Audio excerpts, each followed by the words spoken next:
forma de conectar pessoas. Um novo conceito em conexão. Já é um sucesso. O Super Wi-Fi. Sinal de internet perfeito para todos os ambientes da casa e até na casinha do Totó. Super Wi-Fi, plano top, plano premium e plano extreme de até 1 GB. Super Wi-Fi da Brasil Digital. Você conectado.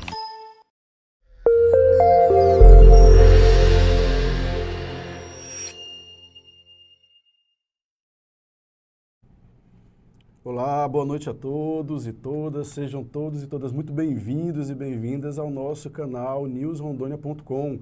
Estamos iniciando mais um Momento Saúde, esse espaço aberto de discussão, de diálogo, de construção coletiva, para que possamos conversar, dialogar e discutir um pouco sobre alguns temas de interesse da saúde pública, da saúde coletiva, das coletividades, sejam elas quais forem. A ideia aqui é ter um espaço inovador, diferenciado, para que a gente possa conversar um pouco sobre temas de interesse de vocês que aí nos assistem, nos acompanham nas redes sociais, no Facebook, no Instagram, no Twitter do newsrondônia.com.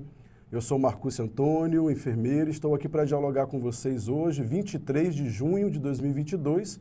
Sejam todos muito bem-vindos e vamos iniciar o nosso programa de hoje para falar um pouco sobre saúde mental. A proposta hoje é discutirmos um pouco a questão relacionada aos impactos que a pandemia trouxe na saúde mental de cada um de nós. É um tema muito discutido, muito trabalhado. Quando todo mundo acessa as redes sociais e na internet, é muito amplo as discussões voltadas ao que a pandemia trouxe de consequência para as questões emocionais, para o dia a dia, para as relações interpessoais, aquele contato um com o outro, como que isso acabou sendo alterado. E vamos conversar também sobre alguns sistemas inovadores, algumas políticas públicas pouco conhecidas e de pouco acesso, inclusive, da informação para a população, que é o consultório na rua, que é uma equipe de atenção básica, diferenciada, que, como o próprio nome diz, atua de forma itinerante, voltada para populações em situação de rua. São termos novos que vocês vão conhecer, é uma espécie de apresentação de uma temática diferenciada, para que você possa, a partir de hoje, conhecer um pouco mais e dialogar. Hoje quem está aqui comigo é o Raoni Gomes Ferreira, que é psicólogo, vai trazer para a gente aí uma fala voltada à sua experiência, né, o trabalho que ele desenvolve no âmbito do município e do estado na área da saúde mental e falar um pouco sobre a sua experiência nessa caminhada. Raoni, seja muito bem-vindo, obrigado por ter aceito o nosso convite.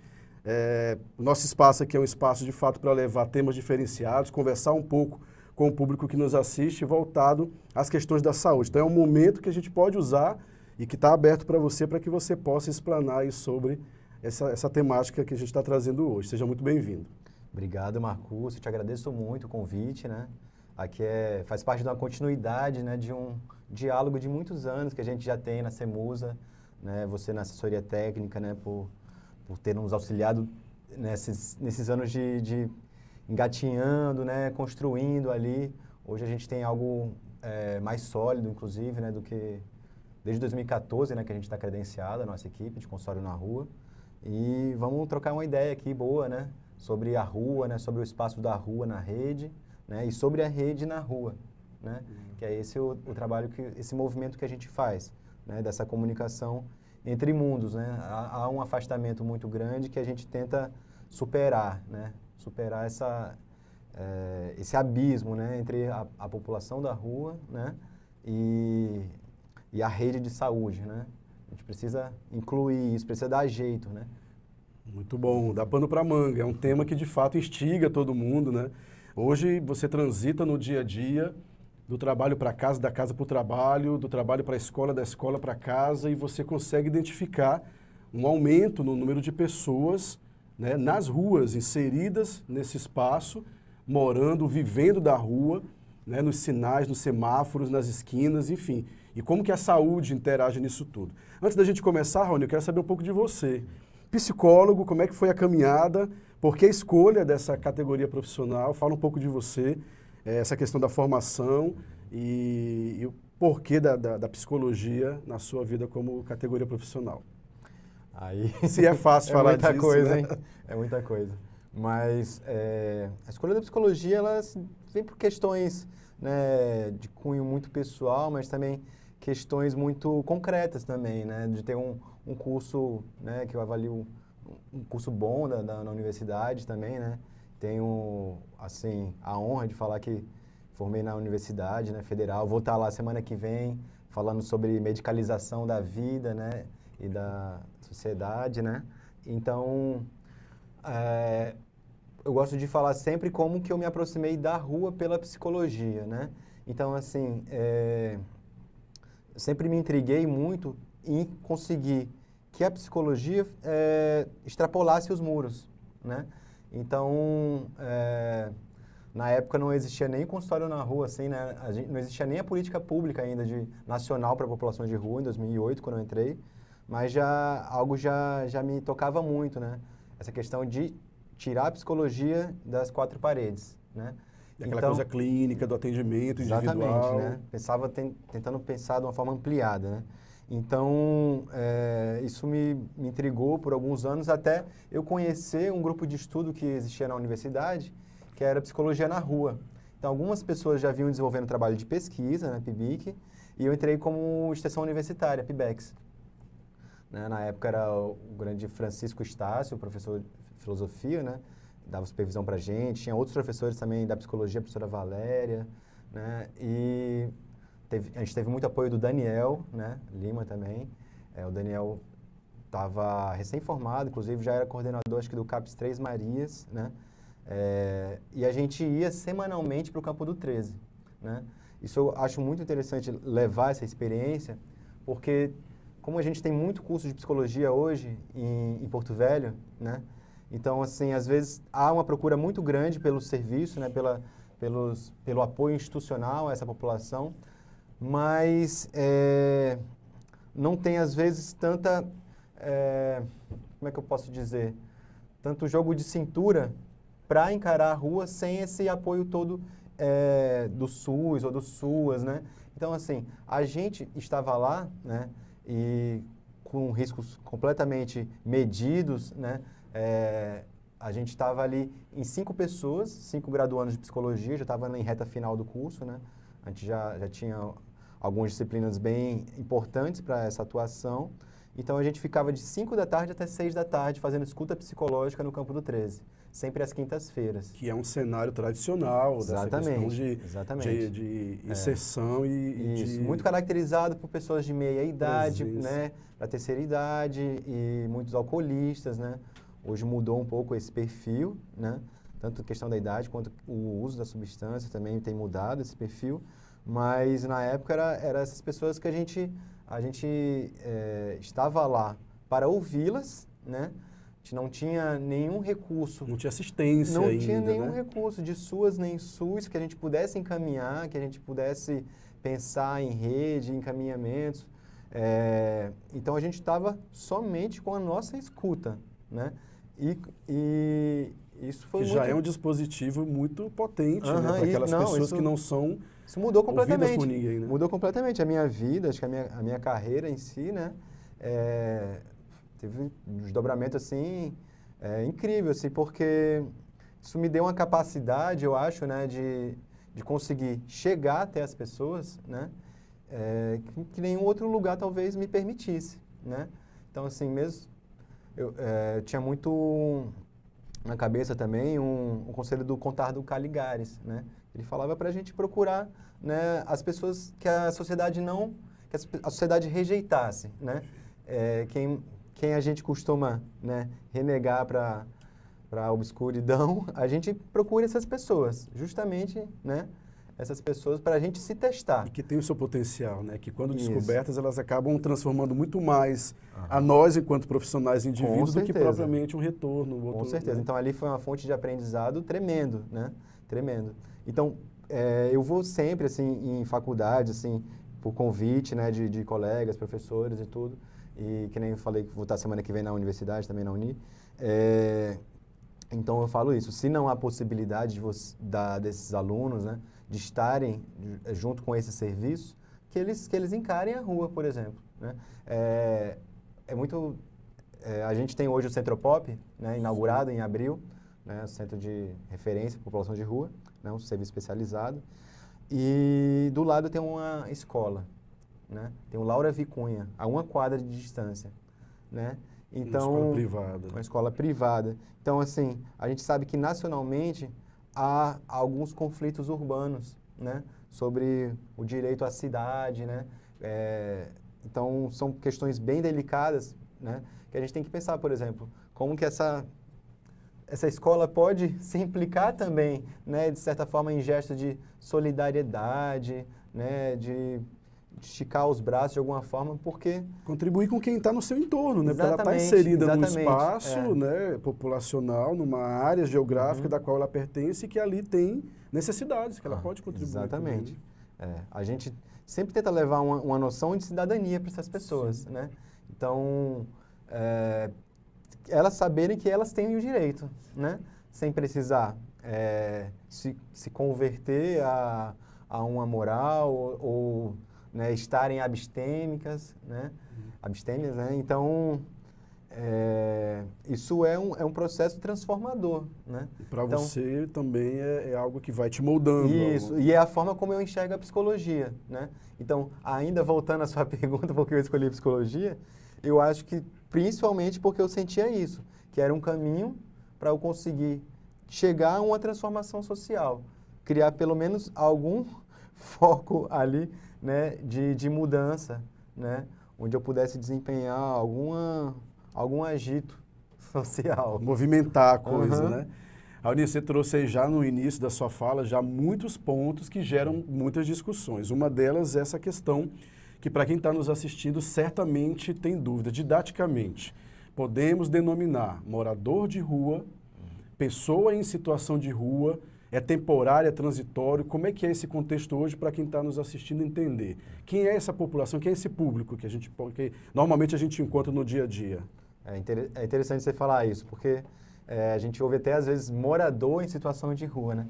Mas a questão da morada, né, é algo que a gente tem que desvencilhar, né, nesse caso, na conceituação, porque uma coisa que eles não têm é essa moradia. Então, assim, na política pública, isso está descrito já, né? A inexistência, né, de moradia, né?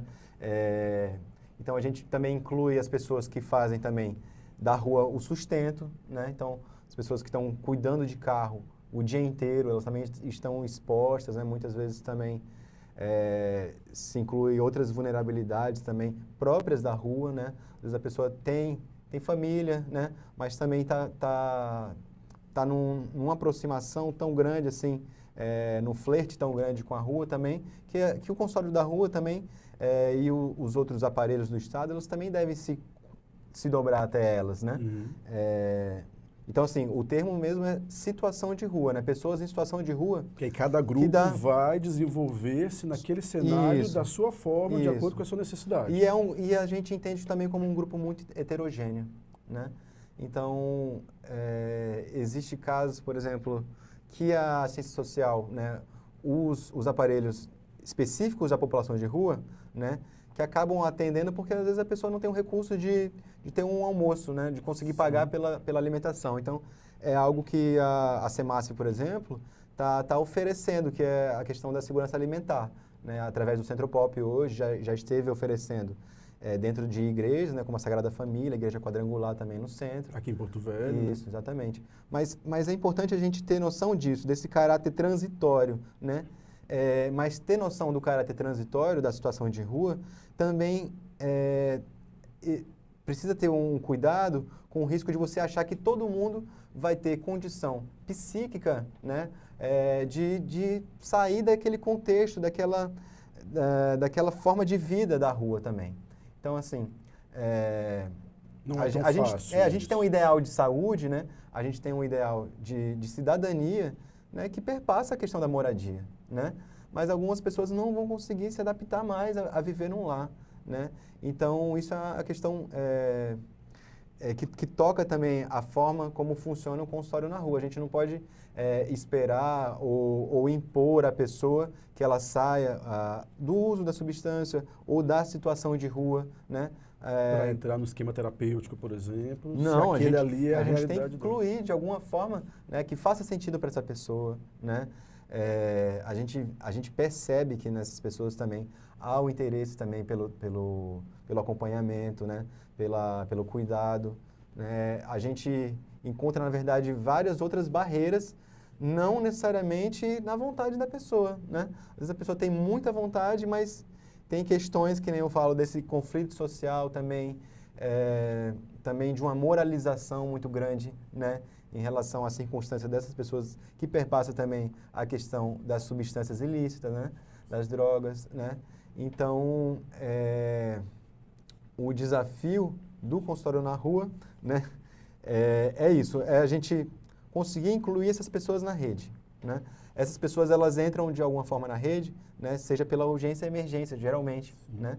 Então, que a gente tenta entrar pela atenção básica, assim como deve ser apregoada no SUS, né? Que essas pessoas sejam acompanhadas Eu já estou adentrando muito, né? Que é uma questão, sim, que é uma questão voltada já ao fluxo, né? Como que se dá. Então, para o pessoal que está nos acompanhando, já tem alguns depoimentos ali, só a sua fala introdutória aí de como que você chegou, a escolha da psicologia e o impacto dela na sua vida já trouxe depoimentos ali da Lenara, que comentou ali que é inspirador ouvir você falar e tal, e essas questões acabam tocando muito a gente, porque vai muito dessa questão da nossa identidade enquanto cidadão, né? Essa questão do comprometimento, do envolvimento com uma parcela da população que não precisa se ter sentimento de dó ou de qualquer questão. Não. É, na verdade, incluí-la numa rede assistencial, que a gente está falando de saúde aqui.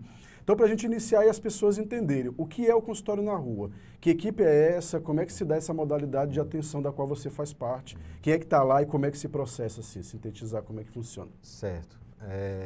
É uma equipe multidisciplinar, né? Que hoje a gente tem na equipe, né? Eu como psicólogo, tenho uma médica, né? Tenho uma dentista, um assistente social, né? E tem um motorista também, né? E um técnico de enfermagem, né? Então, estamos em 6 pessoas, né? A nossa base é no Maurício Bustani, então, que nem eu te falei, a rede na rua, mas a rua na rede, então a gente tem um espaço de oferta de retaguarda, né? Para essas pessoas. Então, elas também nos procuram, né? Não é só a gente sair para a rua, né? Atrás delas, não é também uma instância encaminhadora, né? De gerar encaminhamentos para CAPS ou para outros aparelhos do Não é SUS. uma demanda gerar outra demanda. A ideia é, de fato, tentar adaptar-se àquela realidade e resolver ali. Exatamente. E de muita potência, de fato, né? Porque a gente tem, assim, um cardápio de serviços que é volante, né? Então, a gente chega na rua, consegue oferecer os cuidados, né, de enfermagem, né, de aferição de pressão, né, de curativo, né, algo que é muito recorrente da rua, uma questão de curativo, né, por exemplo, muitas afecções da pele, né, então muitas questões respiratórias também, muita tuberculose na rua. A gente tem uma conduta, né, que a pessoa tossiu na nossa frente, a gente já faz o teste de escarro, né? Já faz o teste rápido. Pela característica daquela população. Exatamente, a prevalência é muito alta, né, da tuberculose na rua, nesse exatamente. grupo. Então, a gente tem teste rápido também, que a gente também faz de forma volante, e também na unidade de saúde, né? No caso, consulta médica também. Lá onde ele está, na rua mesmo. Na rua mesmo, vacina também na rua, né? Onde estiver, seja no campo de futebol, como no 13, no areal, né? Ou numa calçada, numa praça, são os espaços públicos, né? É a atenção básica chegando até as pessoas, é o trabalho em território. Então é uma né? equipe de âmbito municipal que faz parte desse contexto da atenção básica, que a gente já vem falando em alguns programas aqui. Então é mais uma equipe que desenvolve um trabalho diferenciado para um grupo diferenciado também. Exatamente. Que vai necessitar tensionar, né? Às vezes a média, alta complexidade, né? A gente fala assim, que no consultório na rua, a gente precisa radicalizar os conceitos do SUS. Então, a gente tem que ser, mais do que qualquer outra, uma equipe que seja realmente, funcione como uma equipe. Sim, né? resolutiva. Resolutiva também, né? e que tenha uma troca de saberes de fato, né? Então, é o tempo inteiro conversando com a médica, com a dentista, com o técnico de enfermagem, né? Todos são capazes de formar um vínculo, que também está no centro desse cuidado, né? A formação de vínculo, né? Isso que eu ia perguntar, é possível criar um vínculo? É muito possível, é muito possível. Tanto que a nossa chegada, né, no território, ela é de uma forma até tranquila, eu posso dizer que é de uma forma tranquila, assim. A gente é muito bem recebido, né? As pessoas que já conhecem a gente até protegem a gente de alguma forma, eles têm muito carinho por nós também, né? Então, imagina, a gente faz um acompanhamento de 6 meses, no mínimo, né, para tuberculose. Então, é um vínculo muito forte. Sim. É um vínculo muito forte. Que a gente, Aquele mesmo vínculo que é feito da equipe na unidade básica, vocês isso, também... porque a gente, além de diagnosticar, a gente vai acompanhar essa pessoa e vai tratar, né? Então, se a pessoa tem tuberculose, a gente vai levar a medicação quase que todo dia, né? No final de semana a gente não funciona, mas todos os dias da semana a gente está levando a medicação para essas pessoas, né? Então, aproximadamente uns 10 pacientes com tuberculose hoje, mas... O que eu ia falando também, o que mais? Do cardápio de serviço, né? Vacina, essas coisas vocês também fazem, os exames, Com tudo certeza. É possível. Então, eu vinha falando da radicalização, né? Não só da equipe funcionar como equipe, mas a rede ter que funcionar como rede, né? Porque esse cuidado, né, ele não pode ser fragmentado, né? O cuidado da população de rua, né, de situação de rua, ele não tem como, né, avançar só pelo consultório na rua. Entendi. Então, a gente precisa, né, que o CAPS receba essa pessoa, né, faça o matriciamento, né, faça um cuidado compartilhado, a gente precisa que SAI também receba essa pessoa e também troque com a gente, né? Isso acontece hoje? É possível dizer? A gente tem uma série de dificuldades, né, que não são só de Porto Velho, né? É importante a gente frisar isso, porque com a política. às vezes a gente é tão chato também com a rede, de tanta tensão que a gente causa diariamente, né? Não é um trabalho muito fácil, né? Esse trabalho de rede, né? Mas a gente sabe que isso não é só de Porto Velho, né? Então, assim, esse cuidado ele tem de ser desempenhado intersetorialmente, né? Porque maioria das vezes, né, são casos muito complexos, né? E a lógica do cuidado é essa, a lógica é do cuidado em rede, né? Isso é uma superação até do modelo manicomial que a gente tem lá atrás, né? Quando uma instituição dava conta de tudo da pessoa, né?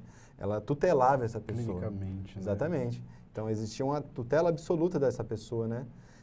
Que a gente pode até discutir mais para frente, a questão das comunidades terapêuticas, né?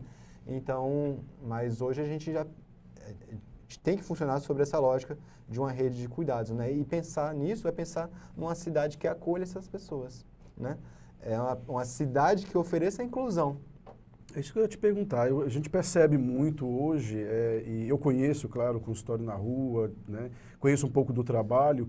Para quem está nos assistindo, é importante reconhecer que é uma equipe que desenvolve um trabalho voltado para essa população, mas que depende também de vários pontos da rede, assim como qualquer usuário que é atendido em qualquer serviço. É como você que está em casa, entra numa unidade básica de saúde, faz um exame, esse exame dá um diagnóstico, você vai precisar ir para outro local para continuar o tratamento, continuar um acompanhamento ou um exame mais avançado. Quando isso é para uma pessoa em situação de rua, a complexidade é um pouco maior. Porque aí precisa, inclusive, convencê-lo de que ele precisa passar por esses pontos. E aí é uma pergunta que eu ia te fazer. Essa linha de vínculo que você falou, é possível ter uma continuidade de cuidado? Esses usuários conseguem, de fato, atender? Ou existe, o que eu estou querendo dizer é que existe uma dependência da equipe no que diz respeito? Eles conseguem ir para outros pontos da rede? E aí eu trago ali o comentário da Francilene Alves, que diz que conhece também o trabalho da equipe e te dá os parabéns aí nessa abordagem. Então é possível manter esse vínculo e tem um termo muito mais voltado de corresponsabilidade. Esse usuário consegue ser responsável pelo tratamento, por exemplo? Isso é muito importante você falar da corresponsabilidade, né? Porque a gente pensando na população de rua, né? A gente consegue também pensar nesse cuidado através da redução de danos, né? Então, a redução de danos é algo assim muito, muito caro a essa população, é algo que todo profissional de saúde, na verdade, tem que ter essa dimensão da redução de danos, né? Que é um termo muito usado hoje. O que significa, de fato, a redução de danos? A redução de danos, ela tem uma história até que recente, né? E tem muito a ver com algo que você conhece muito, que é o HIV, né? Sim. Então, sim. assim, a gente tem no começo do século, em 1926, né? Eu sempre conto essa historinha da redução de danos, né? É um ministro inglês que prescreve, ele autoriza os médicos na Inglaterra a prescrever heroína, a prescrever morfina para os veteranos de guerra, né? Era uma época de pós-guerra ali, né? E muitos sofriam dessa dependência e notava-se que isso acabava se estendendo para um problema social. As pessoas iam para a marginalização, né? Iam para a criminalidade e tudo. Então, ele viu que era melhor você prescrever uma substância, né? Que ele dependia, exatamente, para que socialmente ele pudesse ter uma para vida evitar um mal maior. Então, reduzir o dano para que não se complique mais ainda, mesmo utilizando... reduzir riscos e danos. Então, mais recente a gente tem a experiência relacionada ao HIV, que é a questão das drogas injetáveis, né? Uma iniciativa na Holanda, né, que vem muito da associação dos próprios usuários, né, na troca de seringas, né? Então, isso cresceu muito, né, na Europa, né, se estendeu para o mundo inteiro, na verdade, né, porque foi uma prática efetiva que reduziu a disseminação do HIV. Né? E se a gente for pensar... Compartilhamento entre pares, né, entre o grupo mesmo. Exatamente. Isso depois virou política pública em vários países, né? Inclusive chegando ao Brasil em 89, né, na cidade de Santos, uma cidade portuária, né? Então, com muitos problemas relacionados, né, a um porto, né, prostituição, por exemplo, né, e uso de substância também. Então, mas essa iniciativa em 89, em Santos, ela foi criminalizada, né, pelo Ministério Público, ela foi abortada por ser dita como um incentivo ao uso de drogas. Então, e hoje ainda tem muita discussão, até hoje, né? Como hoje eu te falei, dessa moralização do debate, né, ainda acredita-se o quê? Se o consultório na rua não está tirando essas pessoas da rua, se não está tirando essas pessoas da droga, né, entre aspas, né? Então, a gente não está sendo efetivo no trabalho, né? Então, é mais ou menos sobre isso, a redução de danos. Então, se a gente pensar no preservativo, por exemplo, o uso de preservativo, ele também é redução de danos. Porque se você chega num profissional de sexo, por exemplo, você não vai dar um sermão para ela, você fala assim, ó, isso aqui você não pode fazer, né? Ou pensar no seguinte, você só pode se cuidar, você só tem condição de se cuidar se você sair dessa vida. Sendo que o mercado da relação desprotegida, às vezes, é mais viável para esse profissional, porque é um preço diferenciado.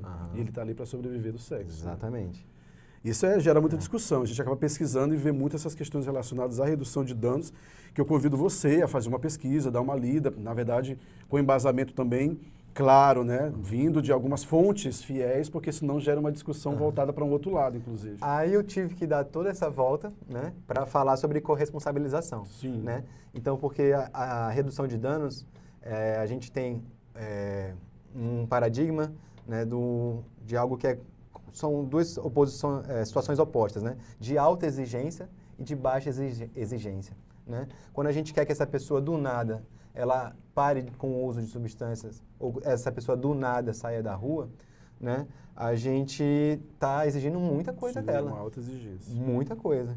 Então, se a gente tem uma baixa exigência, pensando em redução de danos... O nível de sucesso é muito menor. A gente pode ter metas alcançáveis, a gente pode ter metas mais realistas. Exatamente. E pode, junto com essa pessoa, negociando com ela, acompanhando ela, né? Ela pode ter mais confiança no próprio Estado. Me parece que isso está muito relacionado ao vínculo. Né? Para fazer redução de dano, depende também de uma vinculação entre o profissional e o próprio usuário, senão, de fato, não consegue. Exatamente. Acho que o Fabiano tem aí algumas imagens, a gente está falando aqui um pouco dessa questão da atuação do consultório na rua, dessa carta de serviços, daquilo que o consultório, que a equipe multidisciplinar realiza. A Raoni já trouxe aqui que existe hoje em Porto Velho. Censo Rua 2021. Então... Em Porto Velho. Em Porto Velho. O consultório na rua esteve junto, né, para apoiar a ação. E justamente no que a gente está falando, né, nesse vínculo com essas pessoas, né, por já conhecer, né, por já ter essa receptividade, né? Então, a gente ofereceu o nosso cardápio de serviço. Né? Então, além do levantamento, já tinha a prestação de serviço. A gente pensando numa maior aceitação das pessoas, a própria execução ali do questionário, né? A resposta do questionário. Então, foi muito interessante, né? Porque a gente conseguiu ter um número muito maior. Essa vacina era Covid? Exatamente, Covid. A nossa enfermeira, Adriana, ali. Isso é na Jorge Teixeira, né? Literalmente na rua, Isso, sentado na perto ali da rodoviária, onde não tem mais tanta gente, situação de rua, né? Mas na época existia bastante gente ali. Então, a testagem rápida, né? Que eu tinha mencionado também, né? Falamos aqui do teste rápido em alguns programas. Para ISTs. Então, assim, se a gente diagnostica sífilis, né? A gente já leva bezetacil para a rua, né? Então, já começa ali o esquema já. do tratamento da sífilis, por Já exemplo. diagnostica e já trata. Aham. Até porque para vincular lá um tratamento, para que ele vá depois, Isso. é uma característica muito mais difícil. Aham. E seus né? colegas da CEMASF lá no canteiro central, né, da Jorge Teixeira. Que ainda tem uma presença maciça ali, ainda tem bastante pessoas em situação de rua Essas ali, pessoas né? elas estão nos arredores, né? Uhum. Elas não desapareceram da cidade, né? Elas continuam por aí. Não estão exatamente no canteiro central ali, né? Por causa da presença ostensiva da polícia, né? Isso daí é antes de entrar no Mucambo, ali na... Teve imagens ali do Mucambo, né? Aquela foto da testagem rápida também foi No Mucambo. do lado daquela boca de fumo, das mais famosas da cidade, né? Sim. Ali no... Para quem é de Porto Velho, transita muito, sabe os pontos de concentração dessas pessoas, né? Exatamente, ali na frente da rodoviária. Eu moro na Zona Sul, na Miguel Calmon, entre Jatuarana e a Angico. A Angico tem virado um ponto. Inclusive, na esquina da minha rua, tem uma concentração ali de quase uma dezena de pessoas. Ontem mesmo eu passei por lá, eles estavam preparando o alimento. Fizeram fogo na calçada, uma panela lá e já tem ali umas dezenas de pessoas. Angico. É uma migração. Angico foi a pé Angico é aquela rua a pé da feira ali. perto da feira, exatamente, do outro lado da A feira. gente já atendeu lá já. Pronto. E vem crescendo com o tempo. Sim, né? sim. E tinha uma época que tinha menos gente, agora deve estar Sim, voltando, tá um né? pouco Isso mais, é importante que exatamente. você sinalize, né? Porque a gente... Inclusive, se eu não me engano, eles migraram daquela área do campo de futebol do Coab que fecharam para reformar e agora eles devem ter ido para outro ponto. São pessoas que utilizam substância, a gente reconhece algumas ali da área, mas, enfim, mulheres e homens, inclusive. Isso. Aí é onde? Esse ponto é... Esse é na Jorge Teixeira também. com a Bunan, na farmácia ali. Ok. Isso ali é perto do quilômetro 1, né? A vacinação foi... Isso é num centro de recuperação. Esqueci o nome agora, me fugiu. Mas porque a gente foi atrás de uma pessoa para fazer a segunda dose de Coronavac. Então a gente estava tão empenhado, né, em desenvolver o esquema vacinal do Covid certinho, né, que a gente fez uma investigação, porque há uma rotatividade muito alta na rua também. Sim. Então, às vezes, a pessoa não quer sair completamente da rua, mas quer dar um tempo da rua. Isso Né? é uma questão interessante. A vacina utilizada nas pessoas em situação de rua era dose única?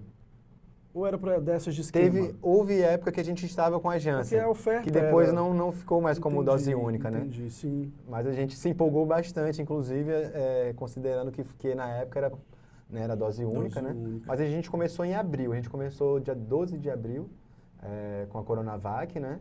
E tendo como uma base de apoio excelente ali, que era a Igreja Sagrada Família, né? Na época a gente não tinha Centropop, então a CEMASF, ela tinha a equipe lá de abordagem social, né? E colocava ali, junto com o almoço que era disponibilizado, banho, né? A doação de roupa também, lavagem de roupa também, né? A gente conseguia, nessa troca de informações, através da intersetorialidade que eu mencionei, né? A gente conseguia alcançar essas pessoas, né? A gente conseguia saber do paradeiro delas, a gente conseguia, né, saber quem que tinha feito a primeira dose, quem que tinha na segunda dose. Né? Parcerias externas vocês têm, além dos setores que compõem a rede municipal, tem parcerias privadas, algum tipo de articulação assim, não? Hoje a gente tem uma parceria com Instituição Caritas, né? formadora. Que ainda é muito recente ainda o projeto da Orinoco, né? Que cuida não só de imigrantes, mas também de população em situação de rua. Os indígenas, venezuelanos também, esse grupo Exatamente. de imigrantes que estão por aqui. As fotos representam muito, né, Raoni? A gente consegue aí já fazer uma análise de como que é essa questão também volante, itinerante, né? De ir até onde isso na Sagrada Família também. E isso é embaixo daquela ponte de embarque, né, no Cainágua, embarque para os barcos. Né? Ali tem uma galera que fica ali embaixo, né? Você passou o mercado, né? Tem a rampa, eles ficam ali embaixo. A gente também chegou até essas pessoas, né? Você pensa, que lugar muito escondido, né? É um lugar que as pessoas estão, né, mocadas, né? Que nem a gente chama aqui, né? E mesmo assim recebe a gente, né? Recebe a gente com carinho, recebe a gente com com gentileza. Qual é o público hoje, Raoni? A gente consegue estimar quantas pessoas esse último censo, por exemplo, levantou? O censo demonstrou mais de 430, um pouquinho, né? Mas acho que foram validados os questionários de 427 pessoas. Em né? situação de rua. Exatamente. E a tendência é crescer, infelizmente, né? Porque a gente tem, junto com a pandemia, tem essa questão de toda uma crise, né? Socioeconômica, né? Sanitária também, e que deve se estender, né? Infelizmente. Então, que nem eu estava te falando, né? A gente conseguiu, isso já eu acho que é um reflexo de avanços, né? Que a gente pode comemorar um pouquinho, né? Em relação ao censo de 2016, a gente tinha um número ali de 112 pessoas, mais ou menos, né, em situação de rua. E que apesar de ter crescido a população de rua, acho que não retrata ainda, né? Essa mudança toda de número também, acho que dá também pela execução, como foi feita, com muita articulação. Então, hoje a gente vem desenvolvendo muito essa questão e a pandemia, né? Então, como eu te falei, a gente conversou sobre o HIV, né? O quanto que foi importante, né? Para a questão da ética do cuidado, né? Para transformações na área da atenção, né? Em saúde, né? Então, a pandemia também trouxe aprendizado para a gente e também trouxe transformação. Então, a gente sabe que essa afinação que a gente tem com a equipe de assistência social, Centropop, unidade de acolhimento, né, abordagem social, às vezes a gente tem uma afinação até maior do que com a equipe de saúde, né? Então a gente sabe que a gente depende deles, eles dependem da gente, né? Então a gente tem que fazer, às vezes, ações conjuntas, né? A gente está no Centropop lá quinzenalmente, mas existe no Brasil equipes que estão diariamente, funcionam com base no Centropop, ou então no restaurante popular, né? Então, que nem eu estou te falando, né? A gente, nesse processo todo de inovação, de transformação, às vezes a gente tem que rever algumas concepções do SUS, né? Esses limites, essas barreiras. Não, isso daqui é só saúde. Não, segurança alimentar é saúde também, pública, né? A unidade de acolhimento também faz parte da saúde dessas pessoas. Me traga um pouquinho aqui para o roteiro, por favor. Isso aí. Na verdade, nós vamos então aproveitar o momento e pedir para que você nos acompanhe, participe, faça perguntas, interaja aqui conosco. Esse é o nosso Momento Saúde, aqui no newsrondônia.com, nas nossas redes sociais, no Facebook, no Instagram e no Twitter. Vamos fazer um breve intervalo.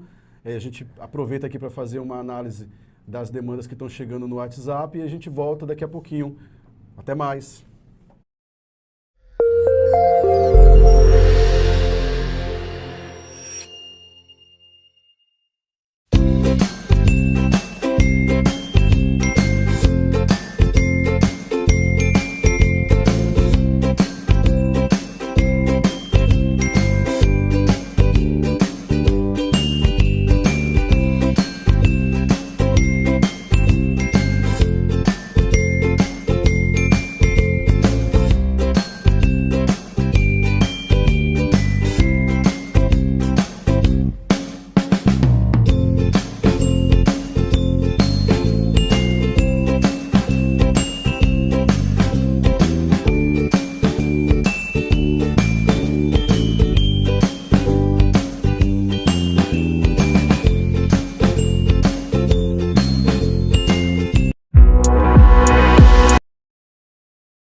Olá, esse é o nosso canal Momento Saúde, eu sou Marcos Antônio, seja mais uma vez bem-vindo, dando continuidade aqui ao nosso programa de hoje, quinta-feira, 23 de junho.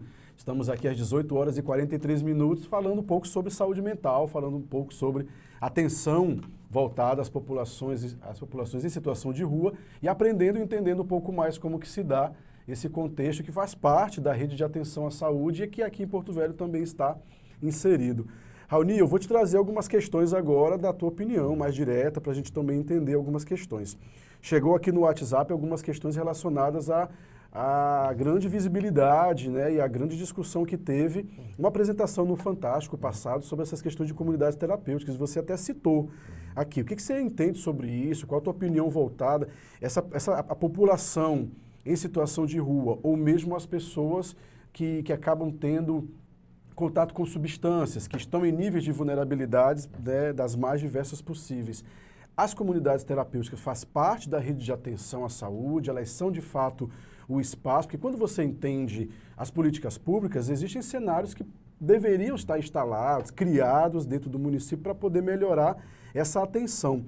E aí tem essa questão voltada à religião e assistência, essa questão da prática religiosa, que as cenas que inclusive nós assistimos lá, depois que me fizeram as perguntas eu fui pesquisar, eu não assisti o programa, mas depois eu procurei na internet e vi, tem algo muito discutível. Qual a tua opinião sobre essa questão?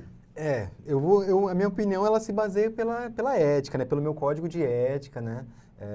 Então, é uma questão também de preocupação do Conselho Federal de Psicologia também, né? Que esteve se posicionando também no Fantástico, né? Então, assim, é uma coisa inequívoca, né? Faz parte da rede, tá dentro da rede, né? Assim como o consultório na rua, né? Como a atenção básica está dentro da rede da RAPS, né? As comunidades terapêuticas também entraram na mesma época, inclusive, né? Em 2011, né? A gente tem uma série, né? De questões que a gente precisa de tempo também para analisar, mas assim, são às vezes muitas coisas que se contrapõem com a nossa ética do cuidado. Isso é fato, né? Porque assim, as comunidades terapêuticas elas têm todo o direito de se defender também de todas aquelas acusações e falar que algumas não violam direitos humanos, e é claro que tem aquelas que oferecem um bom serviço e tudo. Mas está muito baseado nessa lógica de que a religião que dá conta, né, geralmente veio muito fundada pelas igrejas, né, mas assim, você pode falar assim, você é ateu ou você é do candomblé, você não precisa participar, tá? A gente é cristão, a gente é evangélico, a gente é católico, mas você pense no seu sentimento de inadequação a esse lugar, né? Então assim, se você não participa de nenhuma atividade religiosa que acontece diariamente, geralmente, né? Ou várias vezes ao dia, né?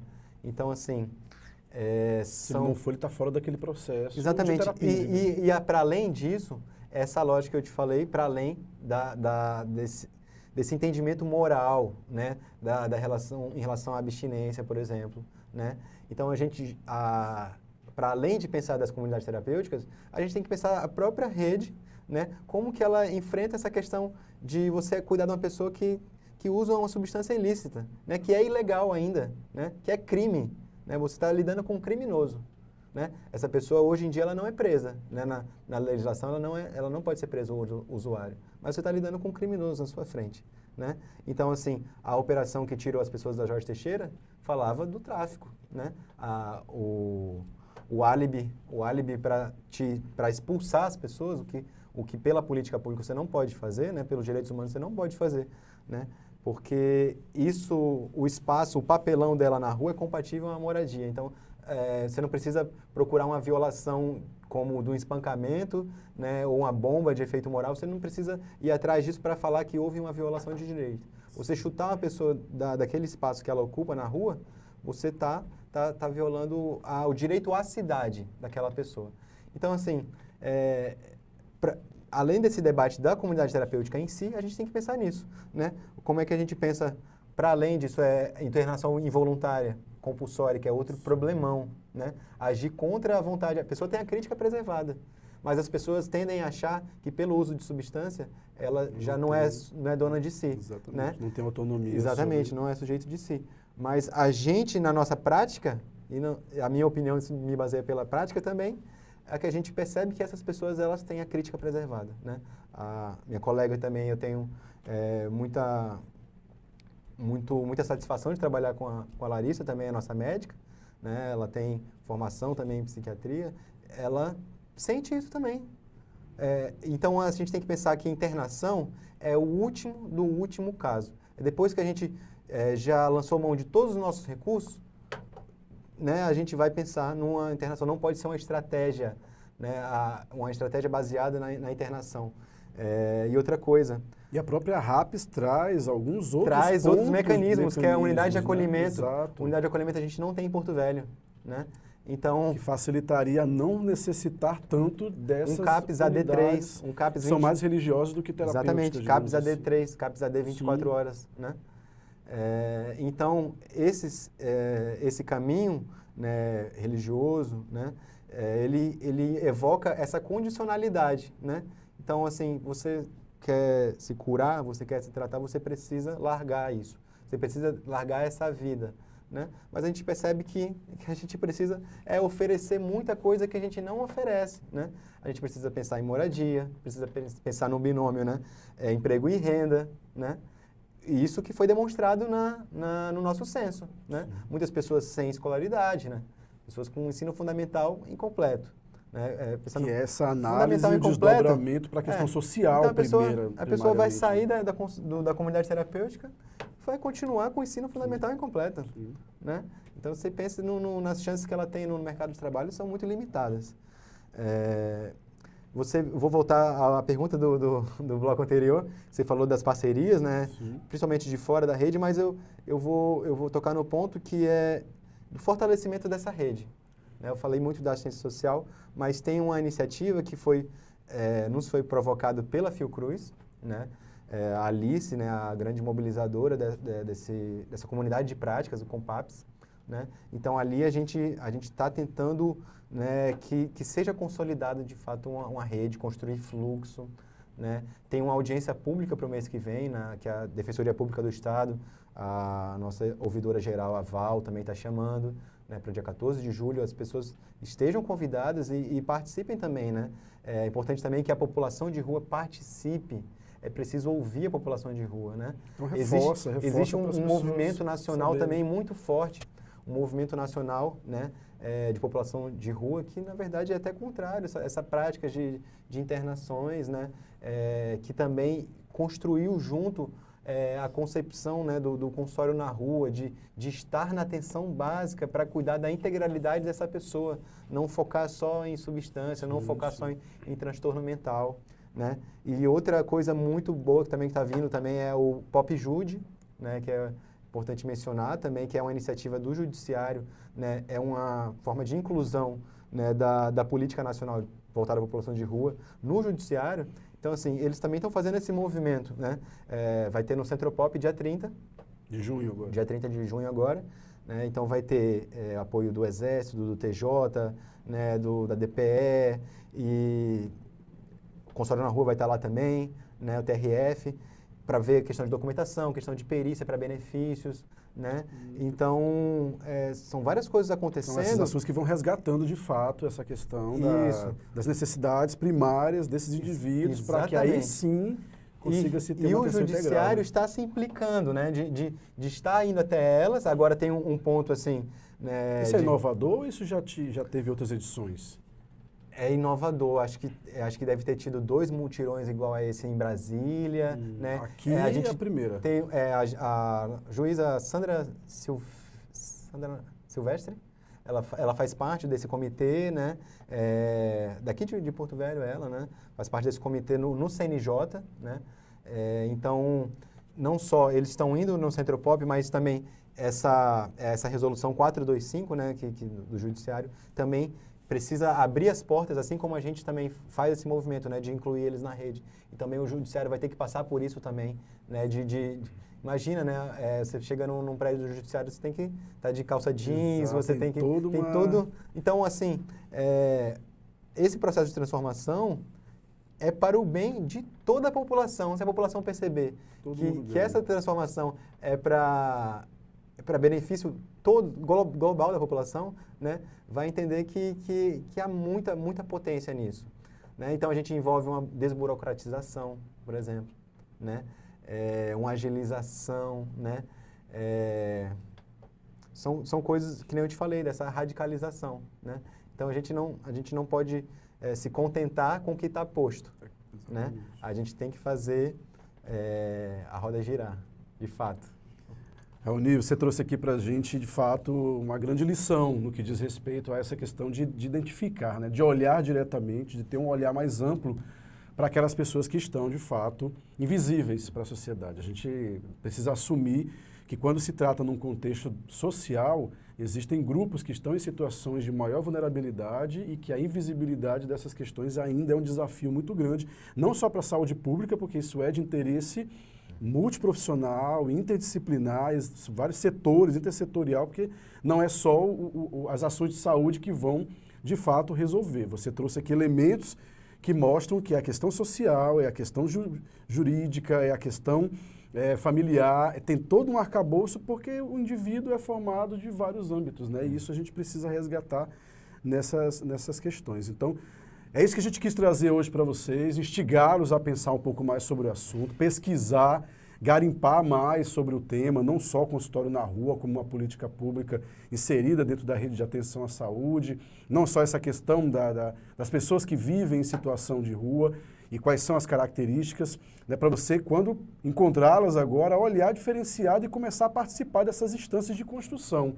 Esse é um espaço crítico, acima de tudo, para que a gente possa fazer algo ou somar forças para os grupos que já estão desenvolvendo, para que a gente possa, de uma vez, ou a cada momento, conseguir avançar nessa questão da igualdade, minimamente nos princípios do SUS, né?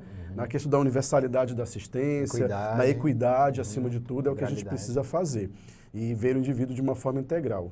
Então, quero agradecer muito, Raoni, a tua presença. Eu sei que tem aí pano para manga para muita discussão. Já está convidado aqui para retornar, para fazer aí um bloco 2 conosco. Mande as agendas para que a gente possa estar semanalmente aqui comunicando. Todas as quintas, às 18 horas, estamos aqui para poder levar para a população essas informações. E, sem dúvida, hoje foi de uma contribuição ímpar, porque, de fato, além de ser inovador, é algo que está aí, que é da sociedade, que a gente precisa se apropriar para poder contribuir. E se você quiser deixar algum canal, algum endereço, alguma rede social, fique à vontade e os seus agradecimentos também. Tá certo. Eu agradeço muito esse convite aqui. Eu acho que conversar, né, falar sobre a população de rua também é cuidar dela de alguma forma também, né? Então, assim, as pessoas podem procurar a gente, né, saber do nosso trabalho ali no Maurício Bustani, ele fica na Jorge Teixeira, né? A gente trabalha pela manhã, de 7 a 1 da tarde. E a gente tem um e-mail também, que é consultorionarrua.pvh@gmail.com. Como você me falou da Rua Angico, né, você me sinalizou ali um ponto, né, que a gente passou, as últimas vezes que a gente passou lá não tinha encontrado mais ninguém. Coisa de semanas para cá, ela deu uma potencializada. Mas é isso. E é importante a gente receber também esses sinais que vêm da comunidade, né? A gente também é matriciado também pela comunidade. Né? Participação social. Querido, muito obrigado. Tamo junto. Tudo de bom para você. Esse é o Momento Saúde de hoje. Obrigado pela participação de todos. Acompanhe a gente nas redes sociais, no canal newsrondonia.com. Acompanhe também a Associação Beiradeiro, patrocinadora primária desse programa, @Associação Beiradeiro no Instagram. E acompanhe as nossas atividades. Muito obrigado pela participação, pela presença e até a próxima quinta. Até mais.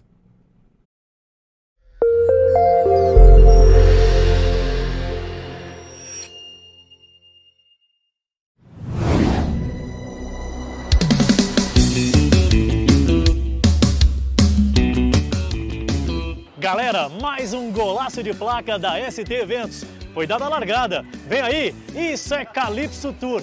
Dá só uma sacada no clima. Quero que só querer um beijo, beijo, beijo, beijo seu. Juro que só querer um beijo. Esse é o clima, lançamento de mais um grande acontecimento. ST Eventos com o seu adesivaço. Isso é Calypso Tour, Joelma, na capital, dia 30 de julho. Hoje o lançamento da colagem dos adesivos. Cada adesivo colado vale o ingresso de área VIP. Quem veio, veio. Quem não veio, fique atento que em breve vai ter mais. E ainda mais, porque sábado agora é o lançamento das vendas. Olha, chega bem cedinho para aproveitar, tem lotes promocionais, todas as áreas. Ingressos de área VIP, frente do palco, R$50. Open Bar, frente ao palco também. Open Bar de cerveja Skol, R$80. Mas é só para o lançamento sábado agora, lojas Júnior Sam ou online no usinadoingresso.com.br. ST Eventos, mais um grande acontecimento na capital. E esse é o clima, o pessoal continua na movimentação. Se você não conseguiu hoje, em breve tem muito mais aqui, ó, nas nossas mídias sociais e também nos canais oficiais do evento. Tudo bem.